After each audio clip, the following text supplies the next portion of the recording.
So you've come here at a time when the IMF has just announced this $20 billion agreement with Argentina, but we haven't seen a Treasury Secretary come to Argentina since Trump's first administration, and that was for a G20. So why the emphasis from the Trump administration on Argentina? Well, Anne-Marie, a couple of reasons. The reason for being here today is today's a fulcrum day. So the Milei administration has done 3 adjustments, and this marks the beginning of the 3rd one. So they did a large fiscal adjustment, a large monetary adjustment, and they're doing they announced on Friday a large currency adjustment. IMF has allocated $20 billion to them. The World Bank has allocated $12 billion, and I wanted to come here today to show support for President Milei and his commitment to what I think is historic in terms of bringing Argentina back from the precipice. When it comes to the trade negotiations, I'm sure you spoke with President Milei about the 10% rate that Argentina was hit with. Do you think at some point that can come down to 0? Look, I think we're going to start the negotiations, and just like with everyone else, I'm telling them, bring your A game, we'll see what you got, and we'll go from there. Can any country go to 0? We'll see. I don't know what's going to happen with the negotiations, because we've got a whole box of things we've got to overcome: tariff, non-tariff trade barriers, currency manipulation, and subsidization of labor and facilities. So there's a big menu there. There's been an early focus on Latin America writ large from the Trump administration in the first 100 days. Is Latin America policy also, in a sense, China policy for this administration? Well, I think that might be a good description, because what we are trying to keep from happening is what has happened on the African continent, where China has signed a number of these kind of rapacious deals marked as aid, where they are really, they've taken mineral rights, they've added huge amounts of debt onto these countries' balance sheets. It's undisclosed to any of the other international organizations. They've got tolling arrangements. So they're guaranteeing that future generations are going to be poor and without resources. And we don't want that to happen any more than it already has in Latin America. China has a foreign exchange swap with Argentina. Would you consider a credit line directly from the United States? That's not under consideration in terms of, so they have an $18 billion credit swap in RMB. Argentina, under the previous Peronist government, drew down $5 billion, and that will remain outstanding. The Chinese showed very good faith effort after the announcement, or in conjunction with the IMF announcement, so that is going to be rolled forward for a year. But do you want them to get rid of that swap with Beijing? Well, I think as this administration continues their stay the course on their economic policies, they should eventually have enough foreign exchange inflows to be able to pay that off. So less than 2 weeks ago, you and I were talking outside of the White House after what the president called Liberation Day, and you said you weren't part of the negotiations. Now you're leading them. What's changed in these past 12 days? No. What I said was I didn't construct the actual tariff rates. The tariff rates. I've always been part of the tariff policy. I had been focusing on tax. Maybe you want to talk about that later. That's going very well. And now with the trade negotiations, I'm going to be part of that. And the president has hit a 90-day pause button, and we are moving quickly with many of our most important trading partners. So we had Vietnam in last week. We had Japanese in on Wednesday, South Korea next week. So it's going to move fast. And but the important thing for your viewers to know is we're setting up a process, and we are going to run that process. It's going to be orderly. And at the end of the day, especially for the most important trading partners, the president's going to be involved. So when it comes to the current negotiations this week, you're also sitting down again with the Spanish negotiating team, the Japanese negotiating team, and also the Spanish economy minister? Well, the Spanish economics minister was just a prearranged meeting. He and I have never met. So that is not a trade sit-down. The Japanese meeting is a trade negotiation. The Japanese prime minister recently said he's not going to rush to get a compromise and a negotiation. How quickly do you think you can see these deals come to fruition? Well, again, I think there will be advantage to our allies, especially in a first mover advantage. Usually the first person who makes the deal gets the best deal. So who do you think will be first? It's their choice. Is there a handful of countries that you expect to have a deal before the 90 days is up? Oh, I think there could be numerous countries. And look, it may not be the actual trade document, but we will have an agreement in principle and be able to move forward from there. So are we talking about a dozen or 70 plus? Look, I think it's going to depend, but we're going to move with all deliberate speed. And again, it's going to be a process. It's going to be USTR, who just has mountains of data that they've been collecting over the years. Because in a funny way, the tariffs are the easiest part. So a country with high tariffs, you can just say, okay, this, get rid of it. It's the non-tariff trade barriers that are more insidious, more difficult to spot, and it's probably going to take a little longer to exercise those demons. When you said you weren't part of the rates in that chart that the president held in the Rose Garden, is he taking a maximalist approach? Neil Dudder recently wrote that President Donald Trump has cracked a lot of eggs, and now Scott Bessent, the Treasury Secretary, needs to make an omelet. Is that how you view this situation right now? I view not giving away negotiating secrets on worldwide television as the essence of negotiating. You recently talked about getting deals done quickly with partners to then confront China together.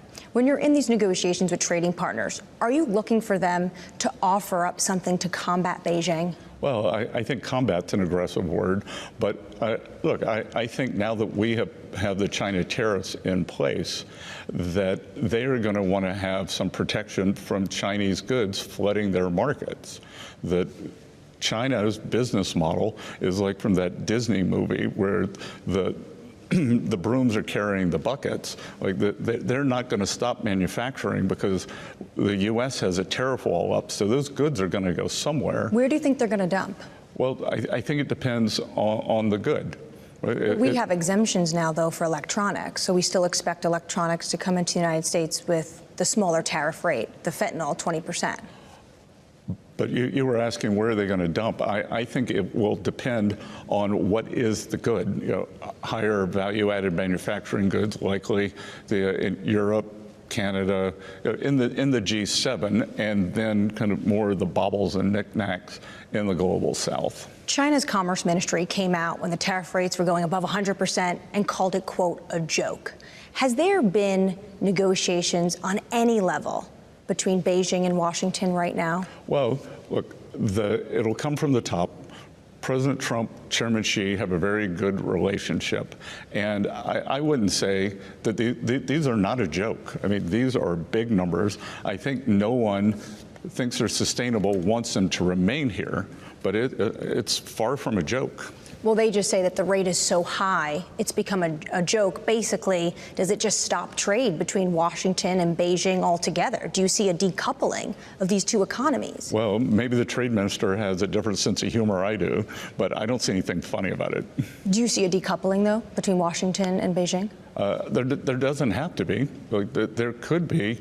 There's a big deal to be done at some point, but look, what is different with China that is different in the history of trade, that normally, if you go back to the big trade deals or the currency deals in the 80s, the Plaza Accord, the Louvre Accord, the Reagan auto deals, our leading economic competitors were our military allies.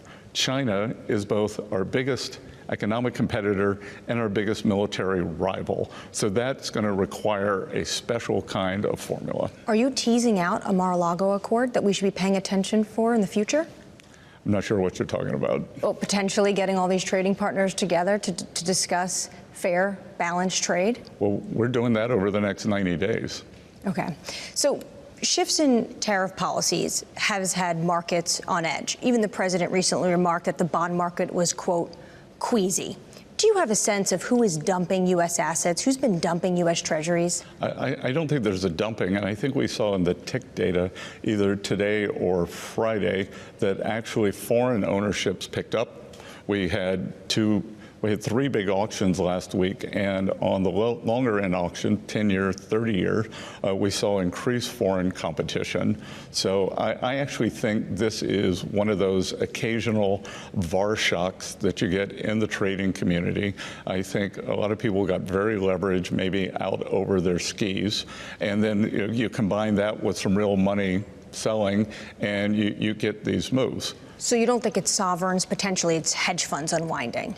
I have no evidence that it's sovereigns. And look, Anne-Marie, not you, but the nature of journalism is to create a headline that 10 days ago, when 10-year yields hit 390, said, well, Secretary Besant got what he wanted. He got 10-year yields down, but it's the wrong reason. Now, I forget what they hit on Friday, maybe 440 something. We saw a 50 basis move last week in 10-year yield at the same time that the dollar was weakening nearly 3%. How do you simultaneously look at that situation? It feels like investors are dumping U.S. assets. Well, look, I've learned that not to look at what happens over a week, right? Like, I, for better or worse, have lived through a lot of these things, and in trading, in one's personal trading history, it's the scar tissue that sticks with you the most. I can tell you exactly where I was standing in 1998 when the long-term capital, the debacle happened. And that had nothing to do with anything other than a bunch of geniuses up in Greenwich who had too much leverage. So you're not concerned at this moment about the U.S. dollar or the U.S. Treasury losing safe haven asset? No. Look, we're still a global reserve currency. We are still a global reserve currency. We have a strong dollar policy. The dollar can go up and down. If you go and look back at President Trump's first term, I don't remember the exact number, but the dollar in 2017 went down, I can't remember, 7, 8, 9%, and then once the tax bill was done, took off for the remainder of his term. Have you spoken to the Fed at all about contingency plans, though, if financial stability risks flare up? Chair Powell and I have breakfast every week, and we discuss a wide range of things. And our staffs are always in contact. We have a markets room, they have a markets room, but and specifically, did we discuss some kind of a break the glass? I think we're a long way from that. So when was the last time you guys spoke? You had breakfast last week? We had breakfast last week, and it was an away game. I was over at the Fed. And no concern so far from the Fed chair and what he saw in the Treasury market? I think we would have heard from the Fed chair. I think we heard from Governor Collins of Boston on Friday. We heard from Governor Weller today on his thoughts on what tariffs mean. So it seems like business as usual. When it comes to the Fed chair, his term is up May 2026. Mm-hmm. So we're almost 12 months out from that. When are you going to start to think about and have these discussions with the president about who should lead the Fed? Well, we think about it all the time. I think when are we going to start the interviewing candidates? And that'll be sometime in the fall. In the fall, so about 6 months lead time. Yep. The U.S. Supreme Court recently came out with a ruling that the executive branch, the president for now, could oust top officials at independent agencies. And that has some individuals in the market a little bit concerned about what this could mean for the independence of the Fed, which is really a cherished pillar of wanting to invest in America. Do you have any concern about potentially President Trump ousting Fed Chair Jay Powell or the independence of the Fed? Well, Anne-Marie, I've repeatedly said the Fed has two duties, and I believe that monetary policy is a jewel box that's got to be preserved, and then they have regulatory policies, and I think we can have more of a discussion because the Fed is one among three bank regulators. And there's the Fed, controller of the currency, and the FDIC. So I think it's very easy to delineate between those two. So at the moment, no concern? No concern. When you talk to Fed Chair Jay Powell, at the moment it doesn't sound like they feel like the need to step in on this unraveling we saw last week with the bond market. Does the Treasury have any plans to do something if this was to become more unnerving? Well, look, the Treasury has lots of things we can do, and but again, I think we're a long way from that. But all options would be on the table? Sure. But again, we have a big toolkit that we can roll out. We do regular off-the-run buybacks. We could up the buybacks if we wanted. So. Just finally, I want to get your thoughts on something you told me, John, and Lisa in February, which was that in your old world, you would be that person with your ear against the door trying to understand what policymakers were doing so then you could predict where financial markets would go. In this moment where we hear from top executives constantly, today it was the Goldman Sachs CEO, last week it was Jamie Dimon, and this uncertainty, especially around tariff policy, what advice would you be giving to your old self? To look at the whole policy, because, again, not you, but others in the media can pick one factor. So right now it's tariff, but we have, you mentioned we have tax coming up. We have deregulation.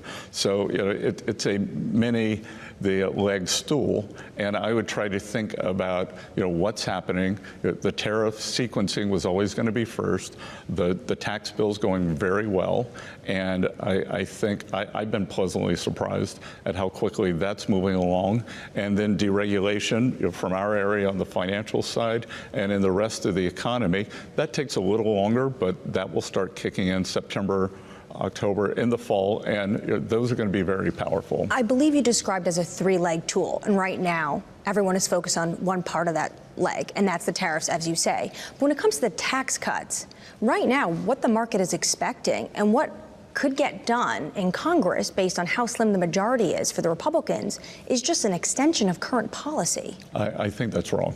I think that the underreported story in the media, the story that's fun to report, doesn't get reported enough, is the Democratic chaos, but the underreported story is the remarkable Republican unity led by President Trump.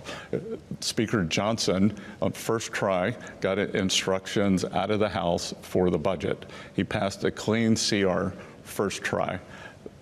Leader Thune pinged it back to the House very quickly with their instructions, and I had something along with Kevin Hassett, had an NEC chair called the Big Six, which also includes Leader Thune, Speaker Johnson, Senator Crapo, Committee Chair Jason Smith, and everyone's very aligned, and there's going to be a lot more bells and whistles other than